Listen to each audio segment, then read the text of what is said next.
Lindblad qui fait une très belle performance pour son tout premier Grand Prix en Formule 1, Audi qui est au final beaucoup plus solide que ce qu'on pensait, et Mercedes qui au final a ramené la voiture ainsi que son moteur de l'année 2014.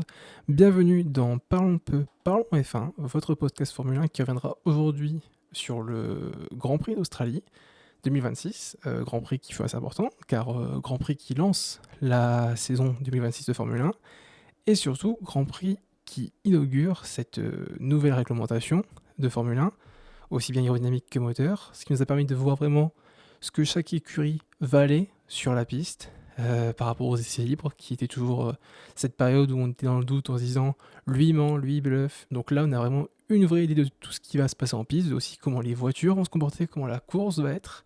Donc tous ces points-là, on va pouvoir les aborder dans cet épisode. Je suis accompagné de Hugo. Bonjour Hugo. Bonjour Céleste. Alors, premier Grand Prix. Alors, le week-end avait pas trop mal commencé. Et trop bizarre, j'ai l'impression qu'il y a eu un bug. Enfin, je sais pas, la course, il y a eu un truc bizarre. Enfin, je sais pas, il montrait jamais Piastri à l'écran. Donc, je suis un peu resté sur ma faim parce que c'est un peu dommage de pas avoir son pilote préféré sur le premier Grand Prix de la saison. Et j'ai pas réussi à trouver à quelle place il avait fini, donc si tu peux me renseigner là-dessus, ce serait pas mal, quoi. Bah en fait, c'est drôle parce que la place à laquelle il a fini, c'est qu'il n'a pas fini la course parce qu'il n'a pas commencé la course. Ah! Ah merde! Putain, ah ouais, c'est chiant, putain, être malade à son Grand Prix à domicile, c'est un peu trop relou, quoi. Trop relou. Non, plus sérieusement, écoute, voilà. Bref, on y reviendra, mais c'est sûr que j'avoue que je me suis pas réveillé de la meilleure des façons dimanche matin. C'est vraiment Aconi meilleur dimanche. Ah, vraiment? Ah mais je me doute du coup parce que bah, tous les deux on l'a regardé en replay. Moi j'ai prévu de le regarder en direct mais je vous avoue, j'ai voulu aller me coucher, j'ai regardé mon téléphone, réveil 4h55. Je me suis dit, bah en fait non, pas envie. Et du coup bah, je l'ai rattrapé en replay. Toi aussi du coup, moi j'ai eu de la chance, je me suis rien fait spoil du Grand Prix. Bah, en soi, je me suis pas. Enfin, comment dire? Pour raconter un peu à nos visiteurs, c'est ce que je te racontais juste avant. À part le DNS de Piastri, je ne me suis pas fait spoil, honnêtement.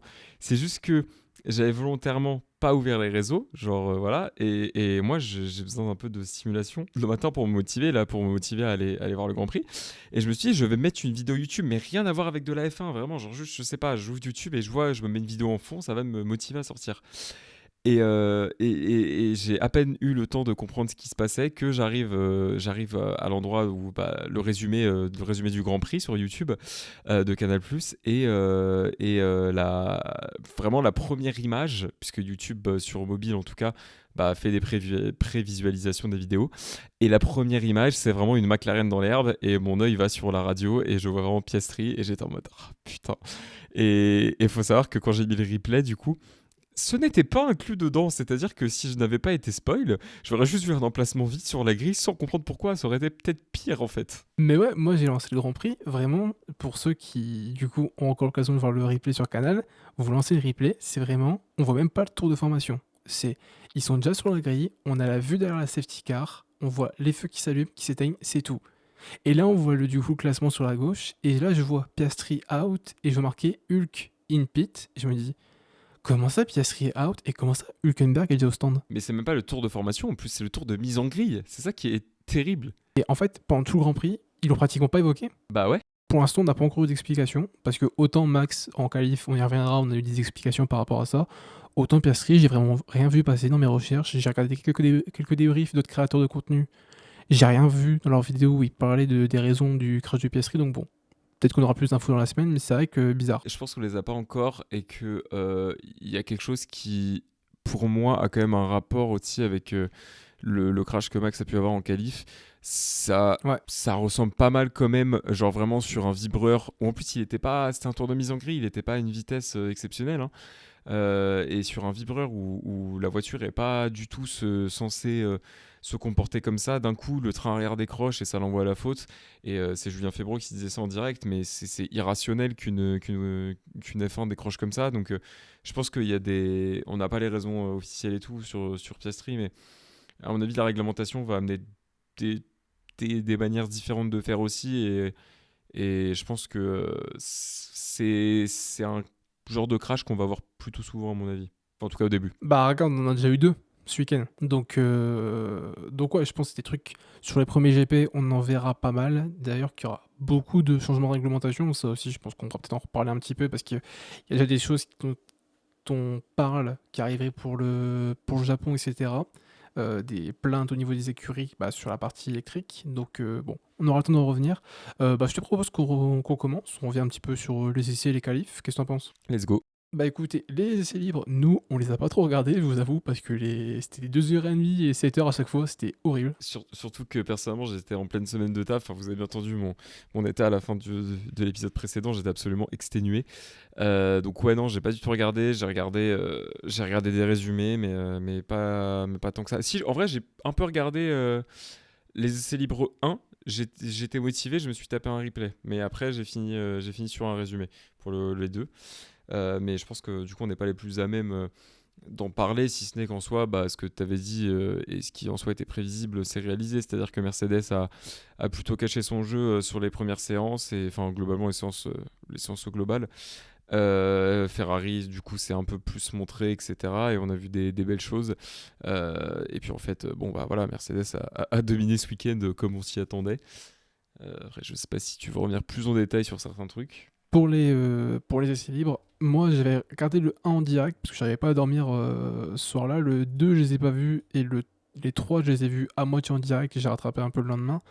Non, sur les essais, forcément, ce qu'on a beaucoup vu, c'est des problèmes en piste, de fiabilité, etc. Je repense à Perez qui s'est arrêté, je crois, en essai libre 2, quelque chose comme ça.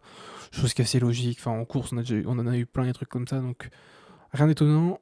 Comme tu disais, et c'est ce que j'avais fait remarquer ce que j'avais évoqué, pardon, dans le dernier épisode, c'est que pour moi, Mercedes allait pas tout de suite montrer son jeu, que les essais libres 1, ils seraient pas aux avant-postes, et aux essais libres 1, ils sont, je crois, 7e et 8e, à plus d'une seconde de Leclerc qui faisait meilleur temps. Donc à ce moment-là, je voyais un peu la réaction sur les réseaux, tout le monde était en mode putain, c'est bon, Ferrari, c'est vraiment la meilleure force du plateau. Mercedes, en fait, ils cachaient rien du tout. Puis en fait, les gens, genre, ils sont allés voir les datas, et en fait, on voyait les courbes du coup d'utilisation d'accélérateur et de frein. Littéralement, on voyait les Mercedes qui relâchaient l'accélérateur bien avant toutes les voitures. Et tu voyais tout le monde sur les réseaux en mode les gars, genre Mercedes, vous croyez qu'on vous voit pas? Essai libre 2, ils ont débarqué P2, P3. Essai libre 3, P1 et une P7 pour Kimi, parce que Kimi a eu un énorme crash durant ses essais libre 3. Crash assez particulier parce qu'il prend juste un vibreur et il finit dans le mur. Ça m'a un peu surpris. Et puis après, la performance qu'ils vont faire en qualif sera assez impressionnante. Mais oui, les essais libres, ça n'a pas été le moment où il y avait plus de choses à dire, dans le sens où on voyait que c'était encore beaucoup de reconnaissance et de compréhension pour les écuries, forcément avec les nouvelles voitures, les nouveaux moteurs, etc. Je pense que ouais, on n'a pas grand chose. En fait, pour rebondir sur le crash de Kimi, et comme ça on fait le lien un peu passer au qualif, mais en vrai, il a eu beaucoup de chance parce que s'il n'y a pas le red flag avec le crash de Verstappen, en vrai, il prend pas le départ des qualifs, il n'a pas le temps de faire un tour chrono, quoi. Clairement. Donc ça s'est quand même joué à rien. Et au final, il part. Putain, il se qualifie à quelle place? Deuxième, hein. P2? Oui. Ouais, P2, Kimi. Ouais. Il part P2, bon, même si au final, au départ, c'est un peu plus compliqué, il perd beaucoup de place. Il retrouve quand même sa P2, et je sais pas si ça aurait été pareil si jamais il était parti genre P20, quoi. Bah oui, en vrai, niveau timing, je crois que le crash de Verstappen arrive, il reste 9-10 minutes, un truc comme ça. Je sais pas si, en termes de timing, je crois que Mercedes avait peut-être fini de reconstruire la voiture, mais le problème, c'est que toute la procédure moteur, fallait la mettre en route, et je pense que ouais, là, ça aurait été mort, il aurait pas pu. Et au final, comme tu as dit, en fait, le crash de Verstappen, il y a un moment, je crois que Julien ou c'est Jacques qui dit ouais, là, Kimi, tout ce qu'il peut espérer, c'est un drapeau jaune ou un drapeau rouge pour avoir le temps de reconstruire sa voiture. Quelques minutes plus tard, on voit Verstappen dans le bac. Et drapeau rouge, et peut pas prendre par la qualification. Donc ouais, il avait beaucoup de chance. Et en plus, il pouvait faire qu'un tour, du coup, durant la Q1. Et premier tour, il arrive, je crois qu'il fait genre une P8 ou une P7. Donc je me dis, bon, c'est que ça va. Et puis ouais, après, Q2, Q3, ça bombarde, et ça finit juste derrière son coéquipier, Georges, en Q3. Et du coup, ouais, tu parlais de Verstappen en qualif. Pour ceux, du coup, qui n'ont pas eu la raison ou qui n'ont pas vu les qualifs, en Q1, On a du coup Max qui se crache sans qu'on sache trop pourquoi au T1. Et sur le replay, en fait, on le voit dans la ligne droite, donc arrivé près du virage, et au moment où il doit freiner dans le virage pour aborder du coup le virage à une vitesse moins élevée, l'arrière se dérobe totalement. La voiture tourne d'un seul coup de l'arrière. Max va dans le gravier et il finit dans le mur de pneus juste en face. Lui-même, en interview juste après, dira qu'il ne comprend pas ce qui s'est passé, que en fait, il a à peine posé le pied sur le frein et que d'un coup, la voiture est partie et qu'il ne comprend pas parce qu'il dit les tours précédents, j'avais aucun problème à cet endroit-là, j'ai pas fait de modification, donc je comprends pas. Et en fait, de ce qui a été dit par la suite, c'est qu'il y a eu un problème de software au niveau de l'ERS, pardon, c'est-à-dire que l'ERS s'est mis sur un mode pour récupérer beaucoup d'énergie et que du coup, ça a changé la façon dont les freins allaient s'activer à l'arrière, notamment au niveau de la balance des freins et de la pression qu'ils allaient exercer. Et ce qui a fait qu'en fait, ça a bloqué l'arrière, ça a bloqué l'axe de direction plus que les roues. Et c'est ce qui a fait que, du coup, que la voiture s'est dérobée, que Max a fini dans le gravier. Et assez surprenant, ouais. Peut-être un peu comme Kimi. Kimi, c'est un peu différent parce que c'est plus de l'adhérence. Peut-être que Oscar, c'est la même chose, mais on sait pas trop parce qu'on n'a pas encore d'explication. Mais c'est vrai que sur le coup, ça fait peur de te dire, attends, juste un problème de software peut entraîner un crash comme ça. Je sais pas toi Hugo, mais je t'avoue, sur le coup, je me dis, j'espère qu'il y aura pas ce problème en course parce que sinon, ça va être très compliqué. En fait, surtout, t'es censé. Enfin, la fiabilité, on parle beaucoup des moteurs et tout. Et enfin, même là, on a eu l'exemple ce week-end, notamment avec Adjar. C'est quand même, quand on parle de fiabilité, c'est ce qui revient le plus. Mais la fiabilité, on devrait l'inclure au sens large. C'est pas que du moteur, c'est tout ce qui peut permettre au pilote de rouler normalement. Et effectivement, que ce soit... bon après, voilà, peut-être que pour Piastri, on ne sait pas encore. Hein, peut-être qu'au final, l'enquête conclura que c'est lui qui a fait de la merde et qu'il a freiné à un moment où il n'était pas censé freiner ou je sais pas quoi. Mais en tout cas, Verstappen, c'est sûr que à aucun moment la voiture est censée décrocher comme elle le fait. Et ça, c'est c'est des soucis qui font que... oui, si tu peux même plus faire un freinage sur un premier virage dans un tour qualif sans avoir peur que ta voiture elle décroche sans que tu puisses rien y faire, c'est un immense problème. Et je pense qu'on reparlera un peu plus de cette réglementation parce que c'est le premier week-end où on a pu l'avoir en action. Personnellement, là où j'avais tendance à plutôt relativiser après les essais libres et avant le Grand Prix, là je suis un peu passé du camp des sceptiques, clairement. Mais du coup, tu parles de la fiabilité au niveau de chez Red Bull, notamment entre Max qui a ses problèmes de software de RS et puis Isaac qui connaîtra un DNF assez tôt, au tour 11 si je ne me trompe pas, où son moteur le lâche. Autre problème qu'il y a eu hier, enfin samedi du coup en qualif, je parle comme si on était encore dimanche, Bortoleto qui va en Q3 du coup avec l'Audi. Audi très belle perf, du coup sur le week-end on en parlera peut-être un petit peu plus après, mais il ne peut pas y prendre part. C'est un peu l'image surprenante de la Q2 parce qu'en Q1 du coup on a Verstappen qui finit dans le gravier comme ça sans trop de raison en Q2. Fin de Q2 du coup on voit Bortoleto qui est dans le W10 et en fait sa voiture arrive au ralenti dans les stands. Dans la ligne d'arrêt au stand elle est spéciale un peu en Australie parce que c'est dans le dernier virage. Tu le prends d'abord, il y a des murs de chaque côté, et un peu après, tu as la ligne du coup pour dire que tu es au stand, et du coup, tu actives le pit limiter. Et en fait, on voit Bortoleto qui est totalement ralenti là. T'as Lawson qui arrive derrière, mais du coup ralenti et qui arrive pas à le dépasser. D'un seul coup, on voit Lindblad qui arrive à toute berzingue derrière et qui doit mettre un énorme coup de frein parce que il s'attend pas à ce qu'une voiture soit autant ralentie à cet endroit-là. Du coup, problème de boîte, si j'ai bien compris, pour la voiture de Bortoleto, ce qui fait qu'il ne pourra pas prendre part à la Q3 du coup. Des problèmes de fiabilité, ils étaient déjà apparents du coup en essai libre. Ils étaient toujours là en qualification, sachant qu'en plus en qualification, Sainz et Stroll n'ont pas pris part à la séance. Stroll, on le savait direct dès le départ qu'il prenait pas part à la qualification. On n'est pas surpris avec tous les problèmes de Aston Martin. On a déjà parlé dans l'épisode sur les essais hivernaux, mais c'était pas surprenant. Même si Aston Martin, du coup, moins bien que ce qu'on pensait. Et Sainz, lui, pareil qu'un peu Kimi, il y avait des réparations durant les qualifs. Et jusqu'à la fin, il a espéré en Q1 de pouvoir prendre la voiture et aller faire un tour, mais malheureusement, la voiture n'était pas prête. Donc lui a connu, entre guillemets, le destin qu'aurait pu connaître Kimi s'il n'avait pas s'il n'avait pas eu sa voiture réparée à temps grâce au drapeau rouge de Max. Et aussi, du coup, petit truc que je précise par rapport au qualif, parce qu'après on parlera de la course. Stroll n'a pas fait la qualif, mais il a quand même pu prendre part à la course parce que, pour ceux qui ne savent pas, en Formule 1, on a un truc qui s'appelle la règle des 107%. C'est-à-dire que pour que tu puisses être qualifié à une course et qu'on t'autorise à faire la course, il faut qu'en fait, en qualification, tu fasses un temps qui soit dans les 107% du temps de la pole en Q1. C'est-à-dire que en Q1, la pole, c'est Georges qui l'a fait en 1.19.507. Pour être qualifié du coup pour la course le lendemain, il faut que ton temps soit dans les 107% de ce temps-là. Et en fait, Stroll n'avait pas fait de temps. Et c'était toute une question qu'on se posait notamment au niveau des Aston Martin, c'est est-ce qu'ils feront ces 107%, est-ce qu'ils vont réussir à être dans ce laps-là? Et notamment avec le peu de roulage qu'ils avaient, est-ce que la FIA va les laisser prendre part à la course? Ce qui a été dit, c'est que la FIA, du coup, a quand même autorisé Stroll à prendre part à la course, malgré le fait qu'il n'avait pratiquement pas fait de tour en essai libre, etc., et que du coup, en qualif, il n'avait pas pris part à la Q1, parce que Alonso avait pas mal roulé quand même avec la voiture, et que en qualif, il fait un temps où il se battait avec Colapinto un moment pour accéder à la Q2. Donc il a prouvé que la voiture pouvait être compétitive et que du coup la voiture ne serait pas un danger en course dans sa manière d'être si jamais elle était par exemple trop lente en Grand Prix. Bon, les Cadillacs étaient assez lentes quand même dans le Grand Prix, mais par exemple en qualif, on voit les Cadillacs qui étaient en 1.22 et 23, là où le reste était entre 1.19 et 1.21. Je pense qu'il s'imaginait peut-être que l'Aston pourrait être en, je sais pas, 1.25 par exemple, mais qu'au final elle était beaucoup plus haut et que du coup ils se sont dit, bah c'est bon, les deux, vous pouvez y aller. C'est comme ce qu'on disait dans l'épisode précédent. Enfin, ils les ont un peu globalement forcés à venir jusqu'en Australie. Je vois pas pourquoi vraiment. Enfin, il aurait fallu une vraie dinguerie pour que Aston ne prenne pas le départ de la course. Après, est-ce que tu vois la question qui se serait posée dans ces cas-là, c'est est-ce que bah ils prennent le départ et ils font le max, ou est-ce qu'ils prennent le départ et ils vont DNF à la fin du premier tour?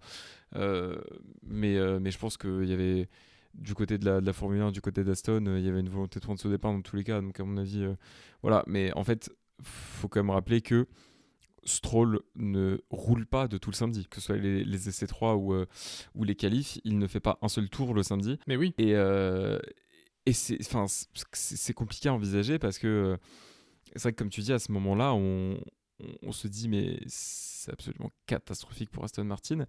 Et en fait, j'ai l'impression que sur la course, de toute façon, hein, ils ont fait ce qu'ils avaient à faire, hein, c'est-à-dire utiliser le Grand Prix comme une séance d'essai libre géante, puis étant donné qu'il n'y a pas d'essai entre les GP, donc ils ont fait ce qu'ils avaient à faire, très clairement. Et je suis étonné du nombre de tours qu'ils ont pu rentrer sur la journée du dimanche, honnêtement. Surtout vu comment ça se passait avant, vu comment ça s'est passé sur les 2 premiers jours du week-end, ça m'a grandement étonné que Aston soit en mesure de rentrer autant de tours sur la journée du dimanche. Peut-être que ça veut dire qu'ils ont compris quelque chose, je sais pas, mais en tout cas, voilà. Enfin, un peu curieux de voir ce qui va être fait, et puis espérons pour eux que ça se débloque rapidement, quoi. Bah ouais, comme tu as dit, en fait, Stroll, je crois qu'il fait 16 tours le vendredi, là où Alonso on fait quand même sur les 3 essais libres 38 tours, donc bon, t'es pratiquement à 40 tours, c'est déjà un petit peu mieux. Ouais, moi aussi, tu vois, j'étais étonné, tu vois, en Grand Prix. Alonso, il boxe un peu plus tôt que Stroll pour DNF, je crois que c'est tour 14, je regarde mes notes. Ouais, tour 14, je m'en suis souvenu parce que du coup, 14e tour, la voiture 14 s'arrête, ça m'a un peu fait rire devant mon écran. Mais il s'arrête et au final, 14 tours plus tard, on nous apprend que Fernando retourne en piste, qu'ils ont fait quelques réparations sur la voiture, quelques ajustements pour tester des nouvelles choses parce que comme ils avaient dit, pour eux, la course, ça serait juste des essais libres 4.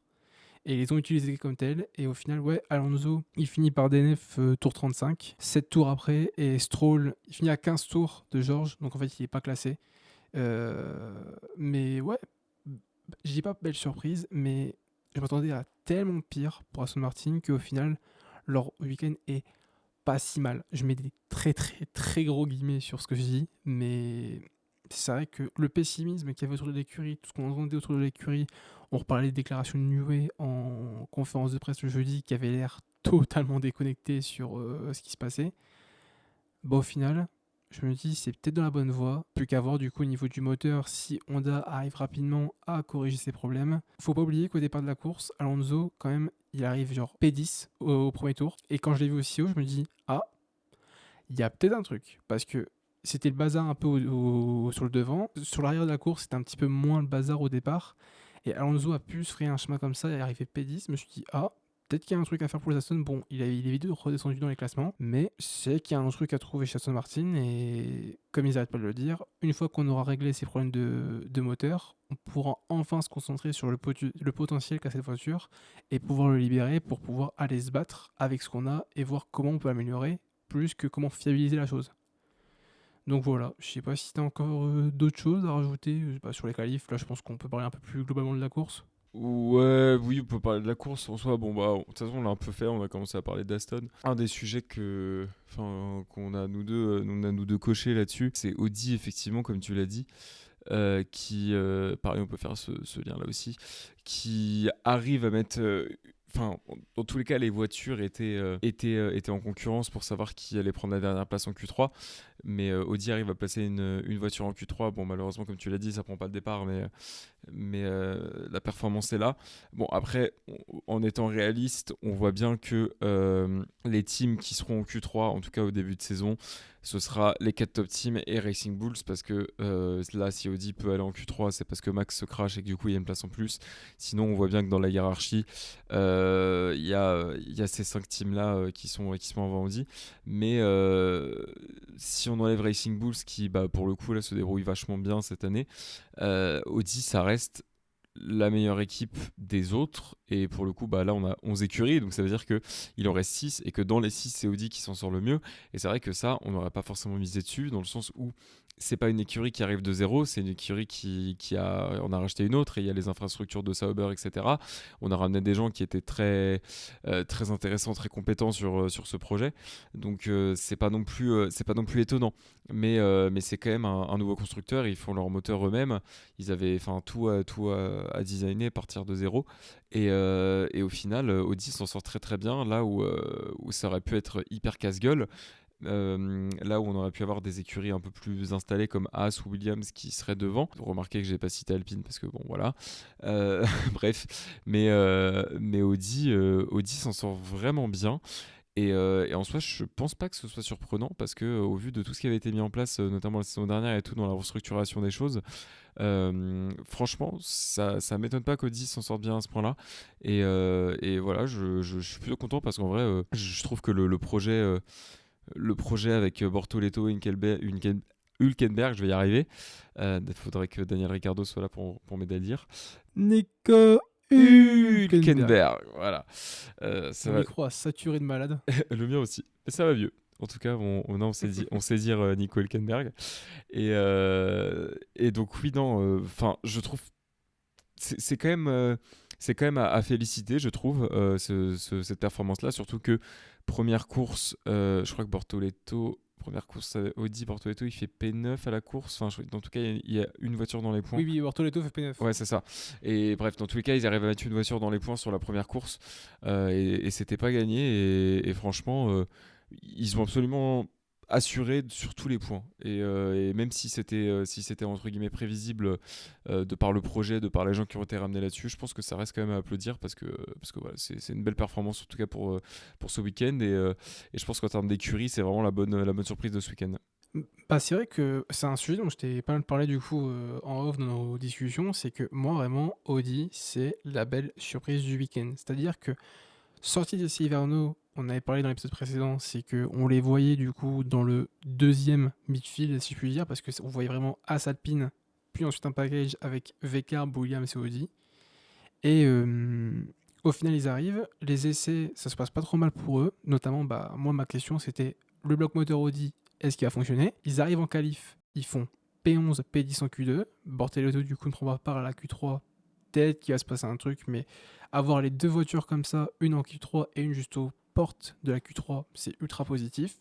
Malheureusement, du coup, Hülkenberg ne peut pas prendre part à la course. J'aurais été curieux de voir ce que Hülkenberg aurait pu faire en course, parce que vu ce qu'a fait Bortoleto, je me dis c'est qu'il y avait un certain potentiel dans la voiture. Et au final, première course en tant qu'Audi, première course avec ce bloc moteur, tu repars avec 2 points, ce qui est, je pense, le meilleur truc qu'ils pouvaient s'imaginer. C'est première course, on arrive au moins à finir la course avec une des voitures et en plus à scorer des points. Et c'est vrai, comme tu l'as dit, le projet Audi, bon, personnellement, la marque Audi, ça n'a jamais vraiment été une marque que j'aime. Donc, Je dis pas que le projet, je m'en fous un petit peu, c'est juste que la marque en elle-même ne me parle pas tellement, mais le projet en lui-même, quand on voit tout ce qui a été fait, tous les investissements qu'ont fait Audi depuis le rachat de Sauber, entre guillemets en 2022, ça s'est progressivement, comme j'ai déjà expliqué, ils ont acheté une quantité de parts chaque année pour maintenant être à 100% des parts. Ce qui se passe, c'est que tu as Binotto et Whitley qui sont arrivés, donc ils ont la manœuvre qualifiée, etc. Et tu sens que c'est un projet qui est sain. Comme on l'a parlé dans l'épisode sur les essais hivernaux, c'est que il n'y a pas forcément de deadline, c'est on prend notre temps, on arrive en tant que nouvelle marque, en tant que nouveau motoriste, faut qu'on tâtonne un petit peu et on voit comment on évolue les choses. Et vraiment, comme j'ai dit, c'est un projet qui, moi, me paraît sain. C'est que tout le monde avance dans un but, on est nouveau, même si on était là déjà avant avec Kick Sauber qui a je sais pas combien d'années en Formule 1, ouais, on n'est pas nouveau comme Cadillac, mais on a plein de choses à apprendre, surtout en tant que motoriste, et t'arrives, tu fais une aussi belle perf en course et en qualif, même si, comme on a dit, c'est un peu à remettre dans le contexte, dans le sens où t'as pas Max qui se qualifie en Q3 avec son crash en Q1. En course, t'as Piastri qui ne prend pas part à la course, donc forcément t'as un slot qui se libère dans le top 10. Plein de choses à remettre en contexte, mais en fait, au global, ouais, Audi, c'est vraiment la belle surprise de ce week-end. Et comme tu as dit, je suis très curieux de voir ce qui va se passer par la suite pour eux. Genre, est-ce que c'est le meilleur des autres derrière VCarb? Est-ce que on va vraiment avoir les 4 premiers, VCarb et Audi, et le reste? C'est plein de choses que je me pose la question de me dire qu'est-ce qui va se passer dans le futur, mais pour l'instant, de ce que montre Audi sur cette course en Australie, c'est que la saison va très bien commencer pour eux. Et c'est tout ce qu'on peut leur souhaiter, et en espérant qu'ils continuent à se développer pour vite pouvoir peut-être un jour rejoindre le top 4. Après, à voir où est la différence avec VCarb, voir si ça peut être rattrapable. Euh, j'ai une vague impression quand même que VCarb bénéficie quand même du moteur Red Bull, enfin Red Bull Ford, qui a l'air de franchement bien fonctionner quand on voit les performances de la Red Bull et le fait que notamment Adjar arrive à faire P3 sur les qualifs. Donc peut-être qu'il y a une diff moteur qui explique ça, parce que j'ai quand même l'impression qu'Audi a particulièrement bien géré son châssis, et je me dis qu'à moteur égal, il pourrait clairement être devant VCarb, donc à voir par la suite si jamais ça se concrétise, mais en tout cas c'est sûr que on peut mettre une pièce sur eux, parce qu'on peut être sûr que dès qu'il va y avoir une des 5 une équipe dont on a parlé où il y aura un problème, etc. et tout, on peut être sûr que ça va être eux qui vont être là pour gratter leur place et tout, que ce soit dans les points ou en Q3, etc. Donc je pense que ça va être une écurie qui va être extrêmement intéressante à suivre. Qui peut-être, je pense, n'avait pas anticipé d'être à ce niveau-là aussi tôt. Mais en soi, encore une fois, vu le projet qui a été déployé en amont, c'est vraiment pas étonnant pour le coup. Bah tu vois, tu parles des V-Carb, là on parlait de la plus grosse surprise qu'on a eue en termes d'écurie sur ce week-end. Je pense qu'on est d'accord tous les deux là-dessus, c'est que la plus belle surprise en tant que pilote, c'est Arvin Lindblad, qui pour son premier week-end de Formule 1, je pense, a marqué les esprits de tout le monde. C'est-à-dire que en qualif Q3 direct, il se qualifiera 9ème juste derrière son coéquipier Liam Lawson. Et les qualifs étaient un peu particulières en plus pour VCarb parce qu'ils ont un peu de mal à mettre des tours en banque. Ils ont fait je crois en plus qu'un seul tour en qualif. Lindblad qui finit à 2 secondes de son coéquipier en qualif. Donc bon, des choses à remettre dans le contexte évidemment. Il ne faut pas oublier en plus que c'est son premier week-end en Formule 1, mais pour son premier week-end, il finira la course 8ème. Donc première course, 4 points scorés, là où son coéquipier finira 13ème. Lawson notamment en course qui a été pris dans des batailles avec, comment il s'appelle, avec Sergio Perez. Les grands amis, de toute façon, Liam Lawson et Sergio Perez, c'est comme Liam Lawson et Sainz. Quand ils sont proches en piste, tu sais qu'il va se passer un truc. Mais moi, Lindblad, quand il avait annoncé en Formule 1, je dis pas que j'étais sceptique sur sa performance, c'était plus son comportement en piste, parce que de ce que j'avais vu de lui en F2, souvent il y avait des crashs bêtes dans lesquels il était impliqué. Et je m'étais dit, ouais, c'est un pari osé de Red Bull. Il y en a qui comparaient avec Adjar, mais Adjar me paraissait beaucoup plus clean dans sa façon de piloter en F2 par rapport à Lindblad. Et au final, ravi qu'il fasse une course aussi propre, parce qu'en plus, il y a eu des périodes où il a dû défendre sur Norris, sur Verstappen, parce que à un moment au départ quand même, Lindblad, il est je crois 3ème ou 4ème sur le premier tour. Donc tu te dis, punaise, premier Grand Prix, premier tour, c'est déjà aussi haut, et après tu dois te battre sur Verstappen et Norris, deux champions du monde, et tu arrives aussi bien t'en tirer et à scorer des points. Je pense qu'il pouvait pas espérer mieux. Et surtout qu'en plus, je veux dire, il lâche même pas. Enfin, tu l'as dit, à un moment, il doit se battre contre Verstappen. Et il n'a pas eu comment dire, l'écartement diplomatique, entre guillemets, quoi. Il l'a pas laissé passer Verstappen. Je veux dire, il y a quand même eu une petite bataille en piste et tout. Bah ouais, il n'y a pas eu ce Ouais, truc non, où on est franchement. V-carb, donc du coup, genre, même si on est V-carb et qu'on se bat en piste, mets-toi sur le côté parce que c'est Max. Non, il n'y a pas eu de consigne d'équipe en mode, bah c'est Max, laisse-le passer, on n'est pas sur la même course. Non, il s'est battu avec et c'est Bah, je super. suis entièrement d'accord avec toi, et d'autant plus que personnellement, moi, un peu comme toi, j'avais des gros doutes sur la pertinence de son arrivée. Pareil sur ce que j'avais vu en F2 et tout. Enfin, je trouve que c'était pas du tout comme Isaac. Isaac, je le trouvais déjà beaucoup plus installé, beaucoup plus sur Isaac, là où il avait à progresser, et peut-être aujourd'hui encore un peu, c'est la gestion de ses émotions. Il a beaucoup de mal à gérer ses émotions et il peut être extrêmement colérique par moment, même si ça a beaucoup organisé, pardon, ça s'est beaucoup amélioré et il a pu s'organiser là-dessus. Donc c'est une bonne chose. Et on a vu la différence avec un pilote, bon, même si la perfo n'a pas été là tout compte fait, mais avec un pilote comme Yuki Tsunoda qui s'est quand même beaucoup assagi au fil des années. Voilà, je pense que surtout dans un environnement comme Red Bull avec Max Verstappen comme coéquipier, je pense qu'il faut. Voilà, bref, parenthèse sur Isaac Hadjar fermé, mais calmer un peu le jeu.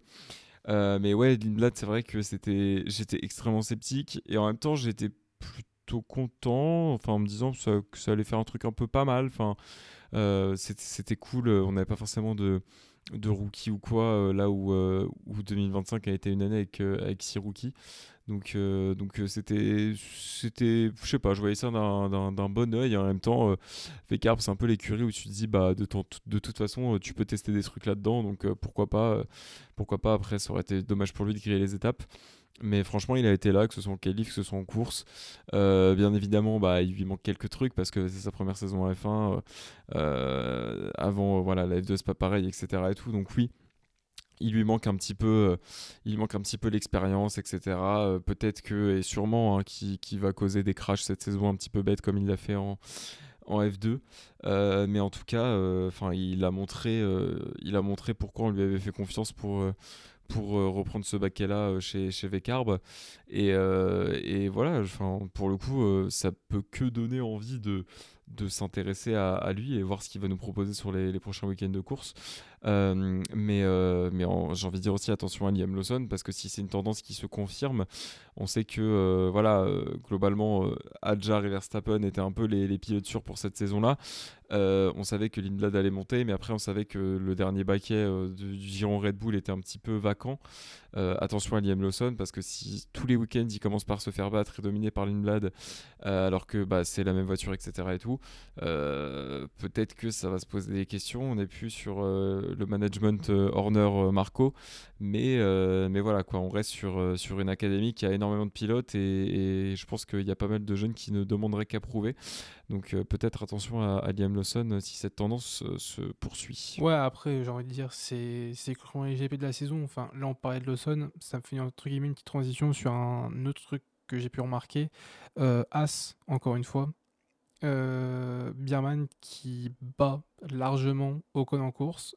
En qualif, les deux étaient l'un derrière l'autre. Ou si je me trompe pas, je vais reprendre ça juste sous les yeux. On avait Bierman 12e, Ocon 13e, avec des temps Bierman en 1.20.311, Ocon en 1.20.491.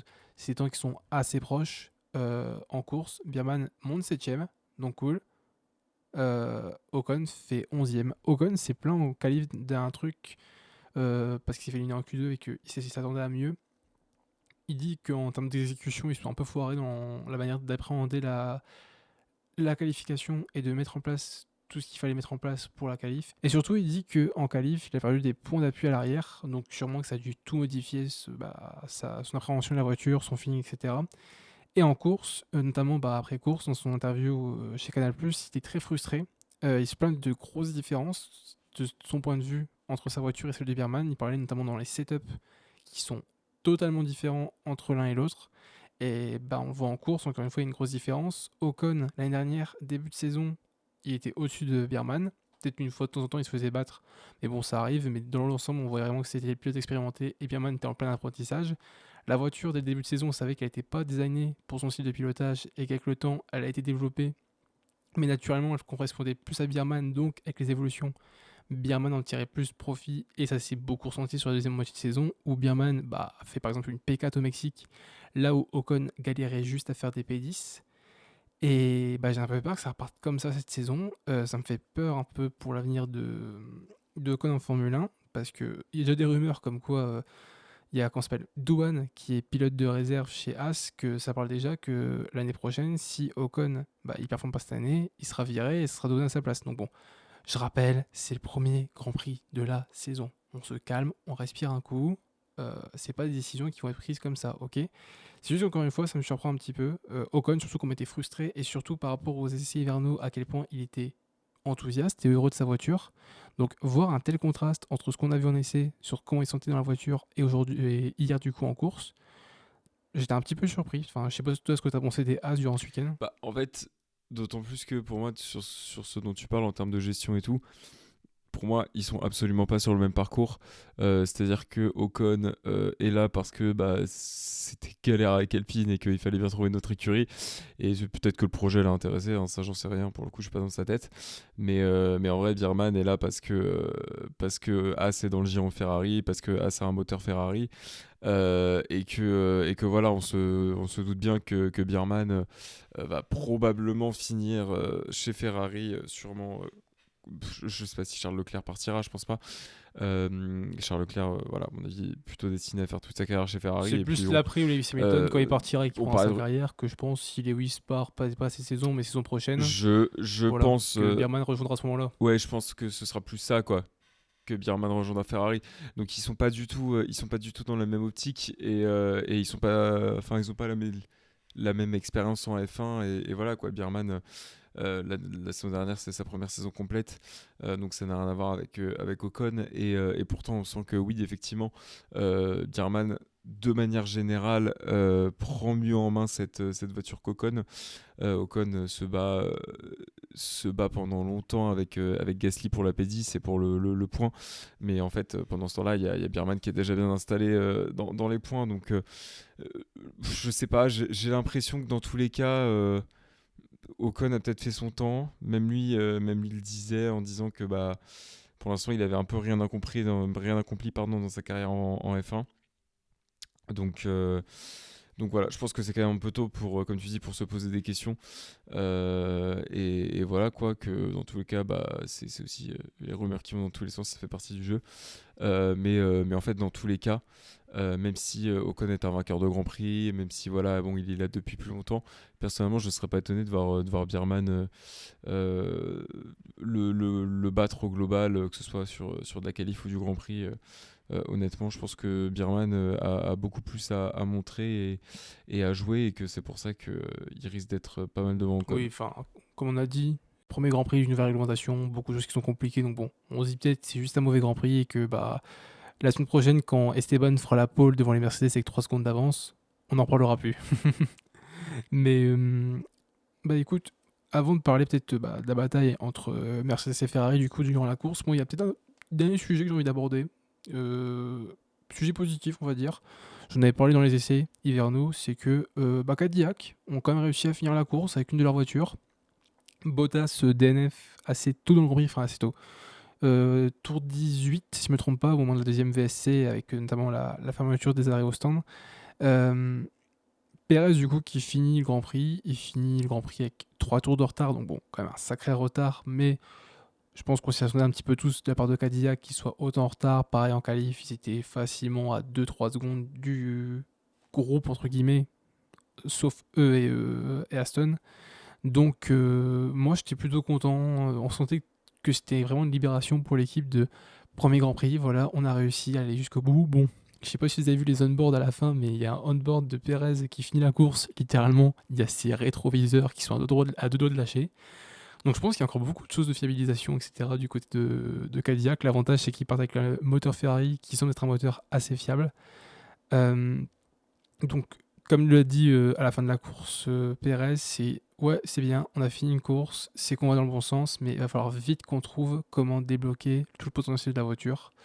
Et voilà, moi ça m'a ému un petit peu parce que après la course, ils ont fait un post sur leur réseau où t'as toute l'équipe devant les stands, comme si c'était une célébration de victoire ou quoi. Mais juste, Cadillac, premier Grand Prix de Formule 1, le fait qu'ils aient fait leur premier Grand Prix et qu'il est terminé, voir toutes ces photos avec toute l'équipe qui est aussi heureuse. Personnellement, j'avoue, ça m'a un petit peu touché, un peu ému, mais voilà. Je sais pas toi ce que t'as pensé de Cadillac. Bah, je sais pas si on a pensé grand chose, si ce n'est ce que tu as dit. On savait qu'ils allaient pas forcément jouer les premiers rôles tout de suite.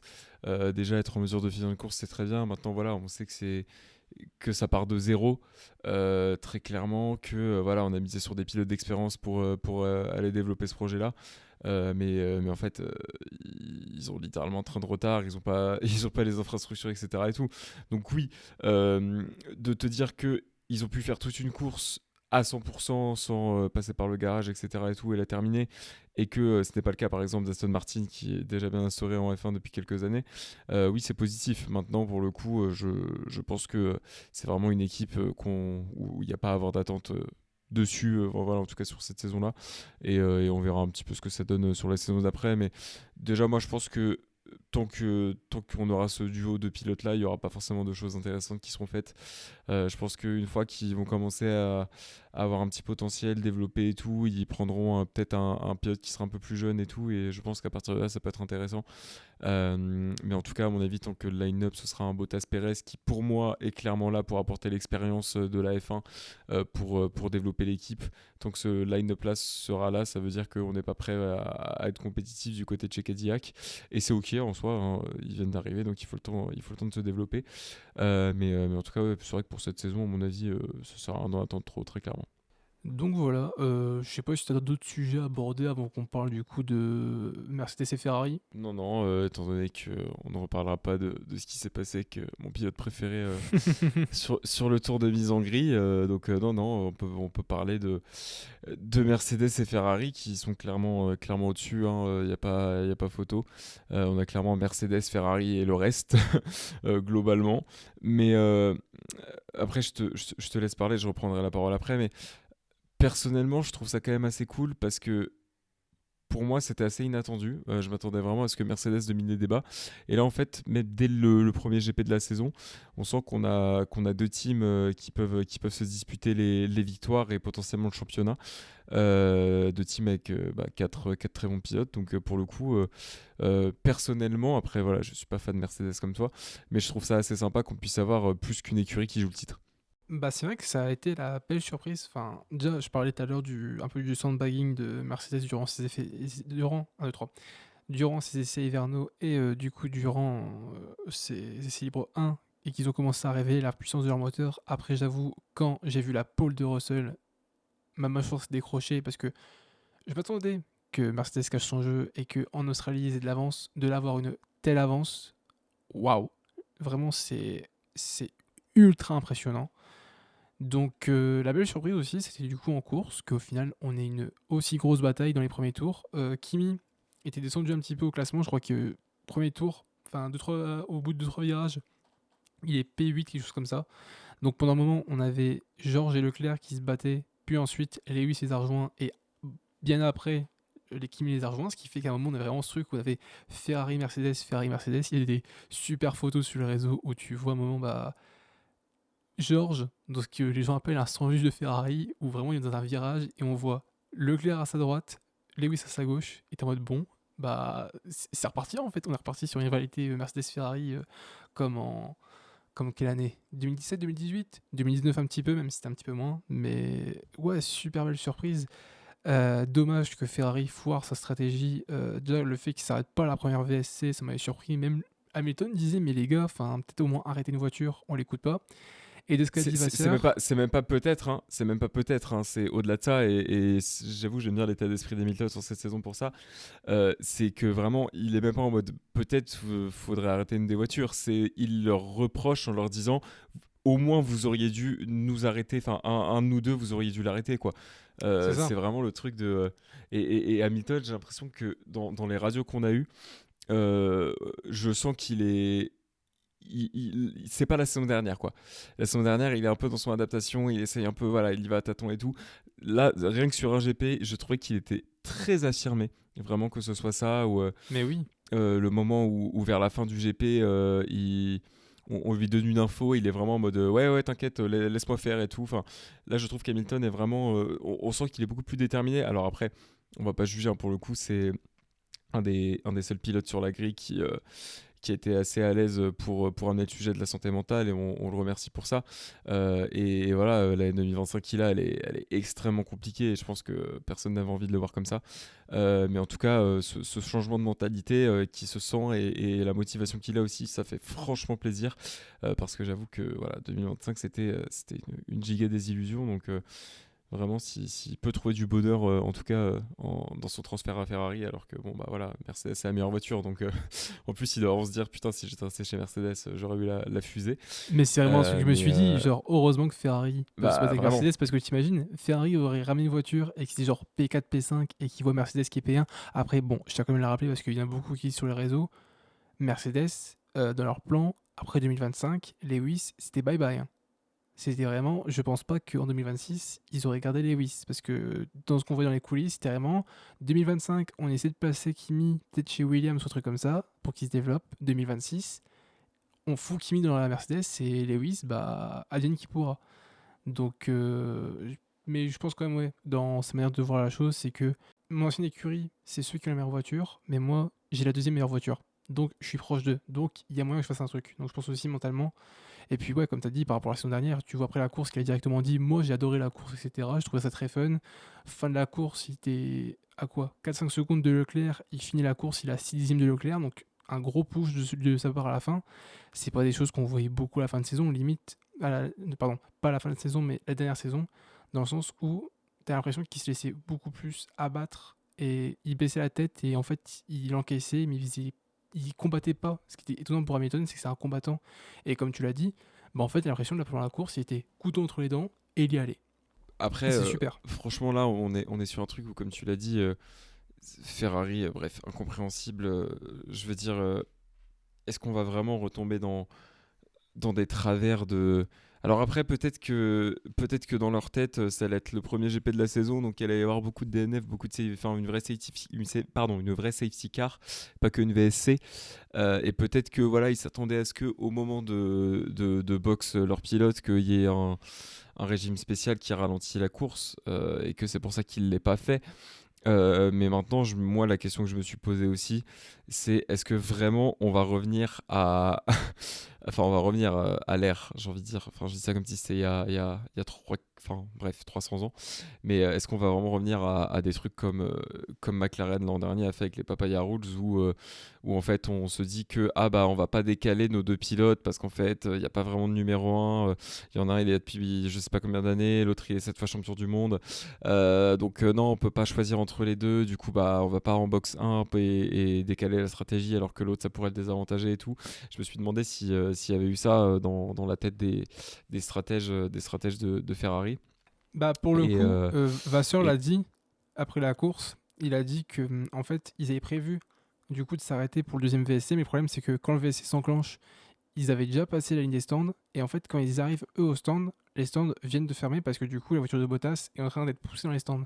Donc je pense quand même en termes de stratégie, ils ont vu qu'ils avaient foiré la première VSC, ils ont vu la deuxième arrivée, ils se sont dit là on joue le coup, mais les circonstances de course ont fait que malheureusement ils n'ont pas pu. Après, je parle de circonstances de course parce qu'il y en a plein qui disent oui, la FIA, bah, ils sont contre Ferrari parce que du coup, ils ont fermé la ligne des stands et il n'y a que eux qui n'ont pas pu s'arrêter. Donc, c'est la FIA, c'est un complot. Les gars, c'est des conditions de course. Genre, il y a des humains qui poussent une voiture dans la ligne des stands. Vous voulez que Leclerc arrive à 160 km/h et qu'ils font des humains? Je crois pas. Donc, c'est pas un complot, c'est juste conditions de course. Vous n'avez pas eu de chance, c'est tout. C'est comme ça. ouais, après, c'est sur la première VSC que tu as vraiment un plan du garage Ferrari où tu as tous les mécanos qui sont prêts avec les pneus et t'as personne qui rentre. Ouais, c'est ça. C'est ça, j'ai pas compris. Genre, tout le monde est sorti. Ils avaient, je crois, en C'est plus, c'est la, double stack de c'est la, pneus. c'est la première. Ouais, tu les vois sortir du coup des stands. Je crois Ils que sont chacun avec deux pneus. ça, c'est Mais incompréhensible. oui, bah surtout, ils sortent, je crois, deux pneus pour Surtout chacun. que Donc ça veut dire qu'ils vont arrêter les deux voitures en même temps et personne ne s'arrête. Surtout que tu regardes, bon, Leclerc prend globalement son temps, mais voilà, il est pas non plus, il traîne pas trop. tu regardes Hamilton prend vraiment le temps. Hamilton, il a vraiment envie de rentrer. Donc c'est pas tu peux te dire Bah oui. l'ingénieur a dit box et le pilote a dit non. Hamilton, si on lui avait dit box, il aurait plongé dans la voie des stands, vu le temps qu'il met avant de passer la pit entry. Genre, enfin, c'est à aucun moment, si jamais l'ingénieur lui avait dit c'est maintenant, Hamilton aurait dit non.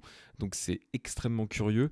Il n'y avait pas de bait à faire parce que tout le reste, tous les autres étaient déjà passés au stand, donc il n'y avait pas de fake pit stop à faire. Donc je n'ai absolument pas compris. Est-ce qu'on n'a pas prévenu à temps les pilotes? Est-ce qu'il y a eu des manques de communication? Dans tous les cas, c'est quand même des choses niveau stratégique chez Ferrari, on voit souvent, et qui là leur coûte la victoire parce qu'en soi. Le fait qu'ils se retrouvent pas à jouer la victoire du Grand Prix, c'est parce que l'écart qu'il y a entre eux et les Mercedes, il est perdu sur l'arrêt au stand. Et voilà, je pense que personne s'attendait à avoir Mercedes et Ferrari qui peuvent se disputer la victoire dans le GP. Et le fait d'avoir vu ça, ça nous fait chier parce qu'on se dit putain, on aurait pu avoir à la limite une bataille 4 pour la victoire, mais parce qu'ils ont foiré leur stratégie, tout en refusant de décaler un des deux pilotes, on s'est retrouvé avec c'était même plus une bataille, voilà. Et je pense qu'on pourra conclure avec ça une fois qu'on aura parlé des top teams, mais effectivement la nouvelle réglementation elle a été marrante 15 tours et puis après on s'est fait chier, et voilà quoi, à la fin il y avait pas du tout de bataille entre les Mercedes. Il y avait juste un Mercedes 1-2, mais voilà, ça se battait pas entre les voitures. En plus, alors ça on en a pas parlé, c'est un truc vraiment con, mais le nouvel affichage où t'as pas les décimales, il est affreux, pour le coup. C'est catastrophique. Ah, C'est c'est horrible. catastrophique d'avoir retiré les décimales. Parce que entre un 0, si tu as marqué 0,6, entre 0,601 et 0,698, c'est absolument pas la même chose. Bah oui. Donc oui, c'est absolument con d'avoir enlevé les décimales, ça c'est sûr. Et bref, cela dit, voilà. Ça fait chier parce que c'est encore une fois où on aurait pu avoir un très beau scénario et où Ferrari s'est encore chié dessus. Mais bon, visiblement, c'est dans l'ADN, hein, c'est là, donc voilà. Mais pour le coup, j'ai hâte de voir la Chine, qui pour le coup est un circuit plus traditionnel que celui de l'Albert Park. Et où, en fait, j'ai envie de voir un peu la hiérarchie aussi sur un circuit comme celui de la Chine, quoi. Ouais. Surtout vu les putains de lignes droites qu'il y a. Je sais pas si Ferrari sera forcément à son avantage, mais en fait de toute façon, globalement dans la ligne droite qui fait plus d'1 kilomètre, les pilotes vont faire 500 mètres et puis ça va faire du super clipping sur la moitié de la ligne droite. Donc je sais pas si j'ai vraiment fondamentalement envie de voir la course et les qualifs, etc. et tout, mais en tout cas juste pour la hiérarchie, je reste curieux. Et voilà, je sais pas si tu as des choses à redire sur les top teams après, sinon personnellement je ferai mon petit bilan en réglementation. Mais Moi, voilà. pour reparler un peu des top teams, je vais juste parler vite fait du cas Mercedes. Et ouais, après, on pourra parler des réglementations, notamment au niveau de la batterie. Oubliez pas un truc, parce que beaucoup parlent de l'avantage de Mercedes, etc. Leclerc, on a parlé dans la cool room avec Georges. Beaucoup en parlent sur les réseaux, etc. Mercedes, oui, a mis une pilule à tout le monde en qualif. En course, c'était un peu mieux. Il y avait moins d'écart, etc. Mais je vous le dis, enfin, ça me paraît évident, à mon sens, les moteurs sont toujours bridés. Parce que, j'en avais parlé dans l'épisode sur les essais hivernaux, il y a l'ADUO, du coup, qui est mis en place, qui est cette aide au développement pour les voitures, enfin pour les motoristes, pardon, qui ont un moteur qui sera moins puissant que du coup le plus gros. Là, pour Mercedes, c'est OK. On a le moteur le plus fiable, enfin pas le plus fiable, on a le moteur le plus performant sur la grille. Ouais. Aujourd'hui, on sait qu'en qualif, on va mettre une telle pilule. En course, on a peut-être réduit, je pense. Du coup, on est comme ça. D'ailleurs, c'est vu la deuxième partie de course, une fois qu'ils ont cet écart avec les Ferrari qui est créé, les Mercedes, tu vois extérieurement juste de la gestion, juste on rentre les voitures à la maison, et puis voilà. Mais Mercedes aujourd'hui n'aurait aucun intérêt à booster à fond son moteur, parce que s'ils se disent en bridant, on arrive à gagner comme ça, les écuries vont du coup travailler avec la DUO qui va leur permettre d'avoir plus de temps sur les bancs d'essai pour tester le moteur, plus de ressources allouées de manière budgétaire pour développer le moteur, etc. C'est vraiment une aide qui est mise en place pour permettre aux motoristes en retard par rapport aux plus performants de permettre de se développer en termes de performance et de rejoindre le haut paquet. Là, Mercedes, c'est on reste à cette performance en étant bridé, comme ça les autres écuries vont bosser pour nous atteindre, et une fois qu'on remarque qu'ils sont un peu trop proches, on débride encore un petit peu, on recrée l'écart, et puis voilà, comme ça, eux vont devoir encore passer du temps pour développer le moteur en performance, pendant que nous, en fait, on aura toujours ce petit matelas confort, et on pourra continuer à aller de l'avant avec ça. Et juste comme ça, il y a pas mal de débats en ce moment sur les réseaux par rapport au moteur Mercedes chez les autres écuries, parce que certes, Mercedes est le meilleur moteur, et du coup, et en pôle, mais Alpine, McLaren et Williams l'ont aussi. James Valve, c'est beaucoup plein de ça, un peu moins tiré chez Alpine et chez McLaren. McLaren ont expliqué que eux, de leur côté, c'est vraiment que le samedi, et notamment en qualif, qu'ils ont vraiment compris tout ce que le moteur peut faire, et que ça pourra les aider pour les prochains Grands Prix. Williams s'est plaint qu'en fait, entre guillemets, Mercedes leur a fait tenez, voilà le moteur, tenez, voilà les maps moteurs, parce qu'il y a des complots là-dessus. Les motoristes sont tenus de fournir le moteur qui est identique à ceux dont leurs monoplaces sont équipés, et notamment aussi les mêmes maps moteurs pour pas avoir des disparités par rapport à ça, et avoir un moteur qui est plus puissant parce que c'est le motoriste qui l'équipe sur sa propre voiture et qui en donne pardon, un moins puissant sur les autres. En gros, c'est que là, ils disent tenez, voici le moteur, voici les maps, débrouillez-vous. Chez Alpine, ils ont dit bon, on a un peu plus de contact, la relation est très bonne. En plus, pour nous, c'est la première fois qu'on bosse avec un motoriste externe, donc c'est différent, etc. Voilà. Je pense qu'il y a plein de choses aussi que chez Mercedes, ils découvrent sur leur propre moteur, donc allez pas trop dans les théories de complot. J'en vois qui sont en mode ouais, Williams, ils peuvent attaquer Mercedes. Non, c'est logique, Mercedes aussi. Même s'ils ont développé le meilleur moteur, ils vont pas donner toutes les clés de compréhension à leurs concurrents parce que, bah justement, c'est des concurrents. Donc voilà, mais ouais, pour Mercedes, je pense qu'ils vont garder ce matelas confortable encore un petit bout de temps et qu'après, ils vont redébrider les moteurs. Ils ont fait ça en 2014. Je rappelle qu'à l'époque, ils bridaient les moteurs pour pas se faire pénaliser par la FIA et du coup être obligés de baisser la puissance. Et je pense que ça va être pareil cette fois-ci. Donc voilà. Et après, ouais, tu voulais aborder le sujet de la réglementation. Je me permets d'introduire un peu le sujet. C'est vrai qu'il y a un truc qui m'a un peu saoulé, avec les batteries notamment. Déjà au départ, je vais pouvoir en parler, beaucoup de pilotes sont plaints qu'en fait le départ a été très vite. C'est que il y a eu les 5 lights et à peine la cinquième s'est allumée, le départ a été lancé. Et beaucoup de pilotes ont dit, bah en fait nous au départ on avait 0% de batterie. Et les Mercedes ont eu ce problème-là, plein d'autres pilotes. Charles en parlait chez Canal au micro après la course que lui en avait pas, et en parlant avec d'autres pilotes, bah pareil, ils n'avaient pas de batterie dans leur voiture. Et en fait, toute la bataille des premiers tours, et la FIA, enfin la F1 a beaucoup mis en avant, oui, il y a eu plus de 140 dépassements, je crois. Ouais, mais en fait, ça fait très artificiel. Stroll parlait de circulation, que c'était plus, ils étaient en circulation et qu'ils se doublaient un peu, bah, comme si c'était sur le périph'.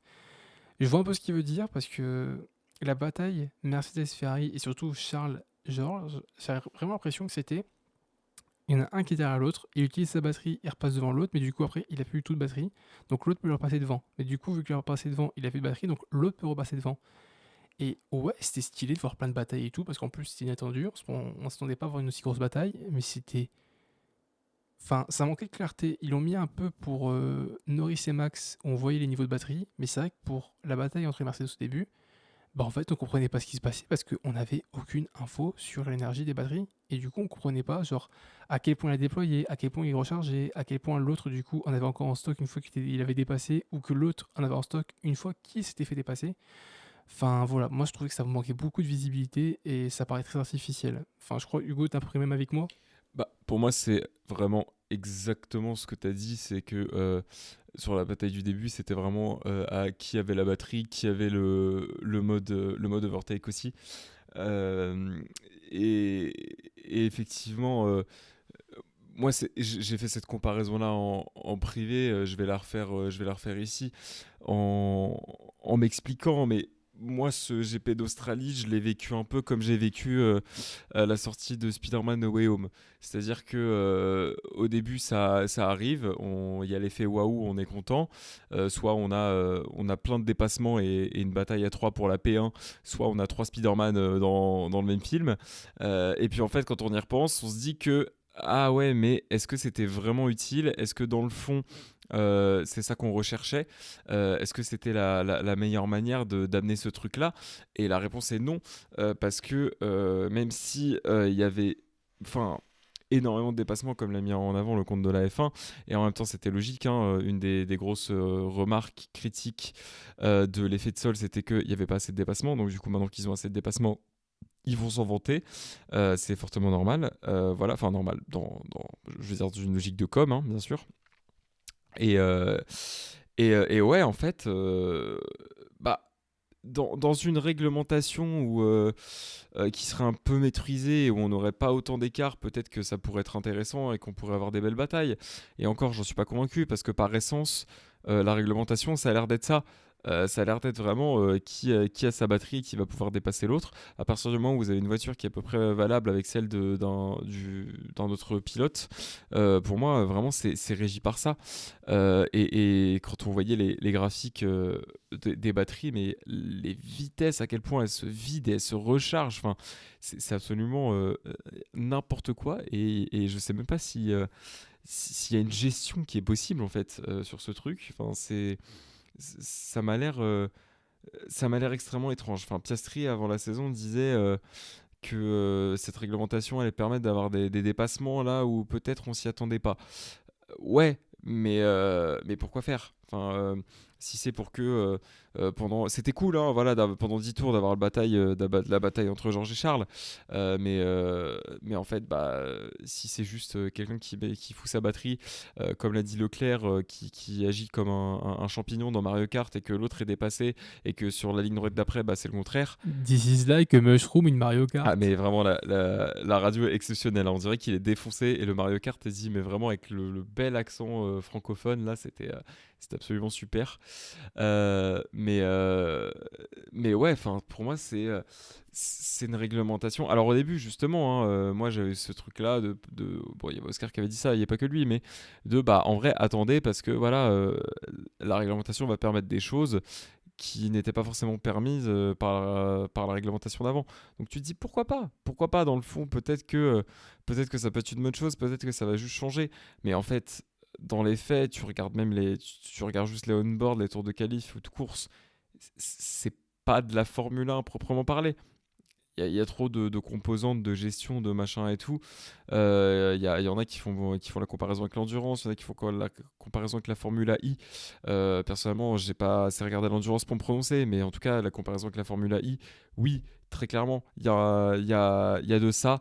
Et je pense que, franchement, personnellement, je sais plus si je l'avais dit, je crois que je l'avais dit dans le premier épisode, mais moi, sur le papier, tout ce qui était de l'aéroactive et tout, franchement, j'étais convaincu vraiment pour le coup je pense que c'est une très très bonne idée et que de toute façon il y avait tellement de trucs avec le DRS et les flexi-wing et machin que il fallait bien le mettre et voilà je trouve que c'est très très bien de l'avoir mis maintenant ouais sur la partie gestion d'énergie c'est absolument catastrophique là j'ai vu qu'ils étaient en train de se pencher sur ça pour peut-être un changement de réglementation dès le Japon. Mais en fait, sauf que dans les faits, quand tu regardes, une des options qui est sur la table, c'est d'augmenter le super clipping, alors que tout le monde, littéralement, pilote comme fan, est vraiment en train de dire bah le super clipping c'est absolument affreux. En fait, tu devrais être capable sur ton qualif de conduire à fond sans penser à est-ce que tu as gardé de la batterie et est-ce que je dois lever le pied je ne sais pas combien de temps avant pour recharger. Enfin, même au-delà de ça, enfin, je veux dire, au-delà de lever le pied parce que c'est ce qui est fait. Pour le coup, voilà, avec le super clipping, tu peux rester flat et perdre 50 km dans une ligne droite. Voilà, donc j'ai l'impression que encore une fois la F1 et la FIA ne comprennent pas le problème. C'est pas parce qu'il y a des dépassements qu'on est content. Là pour le coup, bah c'est pas une bonne réglementation. C'est pour ça qu'ils vont changer. Et notamment bah, le super clipping. Enfin. Quand tu es sur une course et que tu es en gestion, pourquoi pas? Quand tu es en qualif, c'est pas des choses qu'on devrait voir. Voilà, on devrait être capable de faire des tours pleines balles. Et pour le coup, moi, là où j'essaie voilà, d'aborder cette réglementation avec beaucoup de modération et de parcimonie, pour le coup, j'avoue que je me retrouve à en douter et je suis curieux du coup de voir les changements qui vont être apportés par la FIA parce que pour moi c'est nécessaire. Et si on fait toute une saison avec exactement la même réglementation que ce qu'on a eu à Melbourne ce week-end, La saison va être longue. Peut-être que ça va être un peu sauvé par le fait qu'il y ait plusieurs voitures qui peuvent se rapprocher, que du coup, voilà, il n'y aura pas loin de batailles en piste. Et encore, j'espère que les pilotes trouveront comment faire des batailles et pas, comme tu l'as dit, des dépassements sur le périph', quoi.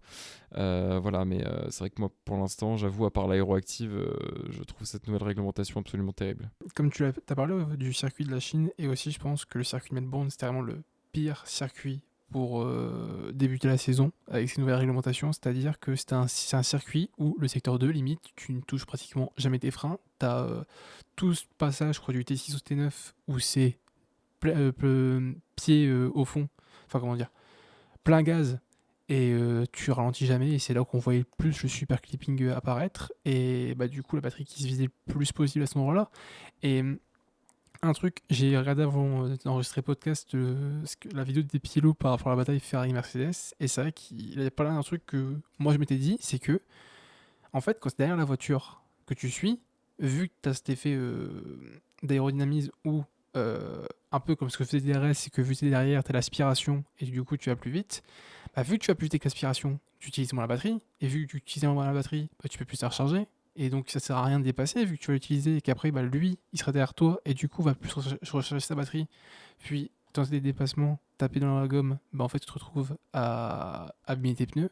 Enfin en fait, Melbourne, sa configuration et dans les batailles en piste, en fait pour les pilotes et pour les ingénieurs de piste, je pense que c'était le pire truc pour avoir des batailles en piste et pour vraiment se livrer des batailles parce que tu allais plus faire n'importe quoi avec la batterie et abîmer tes pneus que vraiment pouvoir faire des batailles propres sans compromettre ce que tu allais pouvoir faire en J'entends, course. mais en même temps, tu pars du secteur 2. Imagine juste, là déjà, on en a parlé un peu, mais imagine juste la Chine avec sa ligne droite de plus en kilomètres.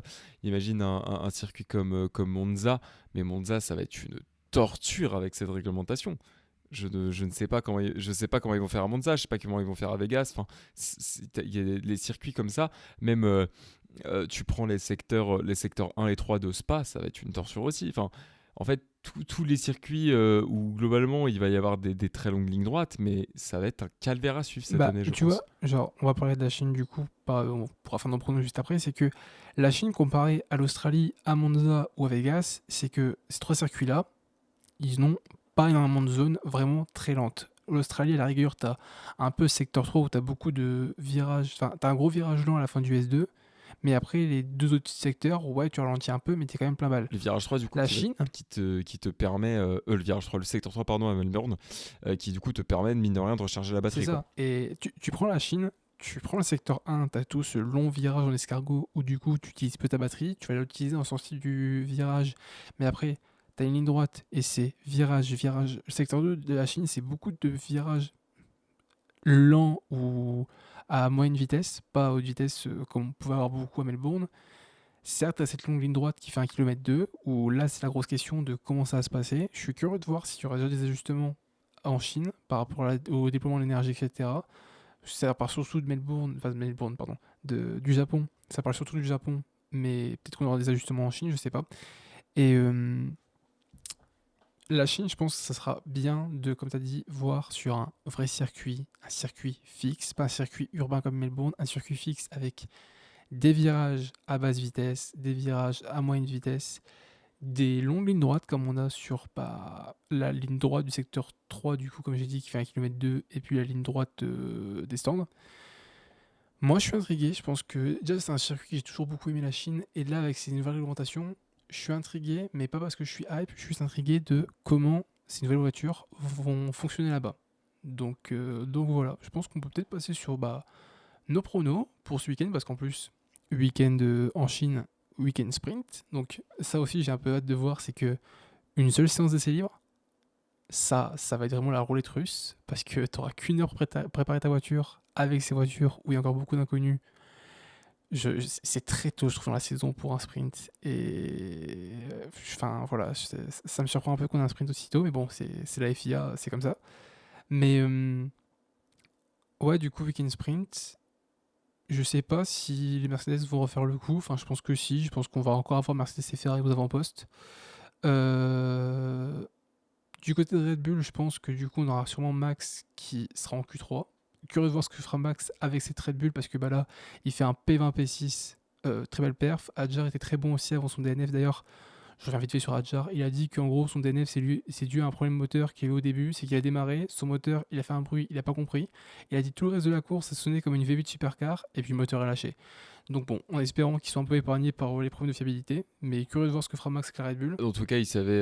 Ce qu'il a dit aussi à Jar, c'est qu'il a su dès le premier tour que le moteur allait exploser. Et je trouve ça quand même fou d'avoir continué à faire à faire la course alors que tu savais que tôt ou tard ton moteur allait exploser. Après, c'est un compétiteur, donc forcément, tu fais la course, t'as envie de faire le plus loin possible Ah oui, en bien sûr. en croisant les doigts, donc forcément, il va continuer. Mais du coup, voilà, je pense que ça peut être intéressant parce que bah, Max qui revient en espérant que Piastri puisse prendre part à la course aussi. Mais si on peut au moins avoir les 4 top teams vraiment à chaque fois avec leurs deux voitures en piste, parce que bah, chez Mercedes et Ferrari c'était le cas, chez McLaren et Red Bull c'était un peu plus compliqué par rapport aux conditions. Mais ouais, je suis très intrigué de voir. Je sais pas, toi, t'as déjà des pronos de ton côté ou Bah, des trucs qui te parlent plus pour ce Grand J'adorerais Prix? te dire que Oscar Piastri, sur les terres de sa première pole position et de sa victoire l'année dernière, puisque je rappelle que c'est le dernier vainqueur en date, j'adorerais te dire que, voilà, que Oscar Piastri, dans cette optique-là, va rebondir et va nous faire une course absolument géniale et faire le doublé entre 2025 et 2026. Mais voilà, on sait pertinemment que une Mercedes sera en pôle sur les deux courses. Moi, je pense que Russell sera en pôle sur les deux courses. Je vois bien une Ferrari gagner la course au sprint, par contre. Voilà, si elle gère pas trop mal, tu vois, un Leclerc P3 ou un Hamilton P3 qui fait un gros départ et qui va doubler la première ligne pour aller se foutre en première position, voilà. Puis vu que c'est plus court et qu'il n'y a pas forcément de gestion de pneumatique, je pense que Ferrari peut tirer son épingle du jeu comme Hamilton avait fait l'année dernière en Chine. Voilà. Et après la course, ça reste la grande inconnue dans cette équation. Je pense que voilà, comme j'ai dit, les Mercedes seront en première ligne, Russell sera en pôle. Maintenant, voilà, je sais pas, à vrai dire. C'est un peu compliqué à pronostiquer. Je me dis que si Ferrari arrive à tirer son épingle du jeu en sprint comme je l'ai pronostiqué, peut-être que sur la course principale, ils seront aussi dans le coup. Mais pour varier un peu, on va dire que je dirais course principale sera allez, de Mercedes. On va dire George Russell aussi qui gagnera sa deuxième course de la saison. Et du coup là peut-être que je prendrai un risque avec un Kimi Antonelli, pas sur le podium. Je pense que le podium sera complété par les Ferrari. Voilà, on dit ça en se basant sur le peu qu'on a, c'est-à-dire vraiment pas beaucoup. Mais tant qu'à faire, essayons des petites prédictions. Moi aussi, je pense que Georges gagnera le Grand Prix. Il y a moyen aussi qu'il fasse la sprint. C'est vrai que la sprint, c'est toujours un peu la roulette russe parce que bah, l'année dernière, c'est Hamilton qui fait la pole pour la sprint et qui la gagne. Donc, c'est vrai que c'est toujours un format un peu différent. Surtout, bah, en plus, là, comme je le disais, qu'une seule séance d'essai libre avec cette nouvelle réglementation. Beaucoup d'inconnus, du coup, qui vont survenir pour toutes les écuries.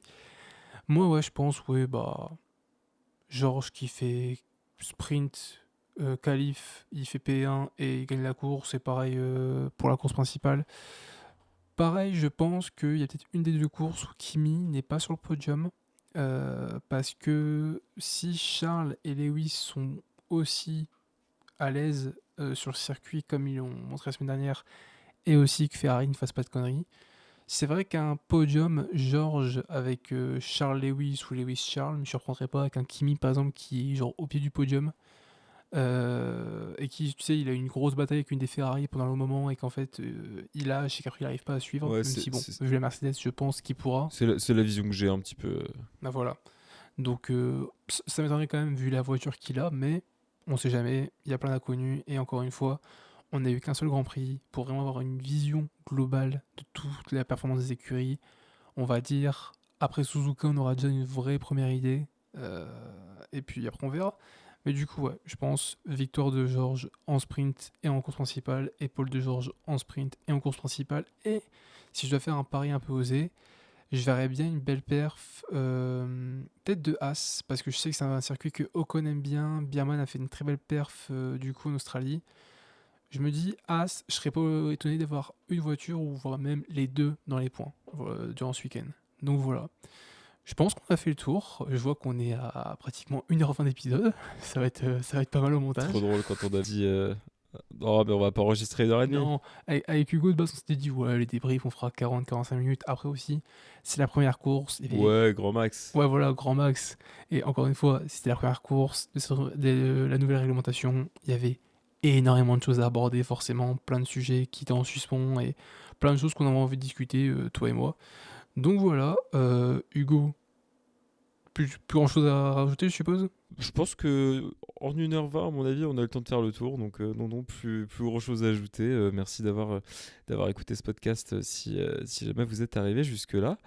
Et voilà, pour ma part, je te laisserai conclure après Céleste. Mais je vous dirai du coup à la prochaine pour sûrement le débrief pardon, du Grand Prix de Chine. Eh bien, Hugo, merci à toi d'avoir été là. Et merci à toi. Merci à vous, du coup, de nous avoir écoutés jusque-là, si vous êtes encore présent. Prochain épisode, bah, ce sera sûrement la semaine prochaine pour le débrief de ce Grand Prix de Chine, qui sera du coup aussi, je pense, un gros débrief parce qu'il y aura la sprint et la course principale. Donc, soyez pas surpris que vous voyez un épisode de 1h30 qui débarque. Ça sera normal. Encore une fois, on l'a déjà dit, on a un podcast qui débute, il faut encore qu'on voit comment on se répartit la parole, quand on parle, etc.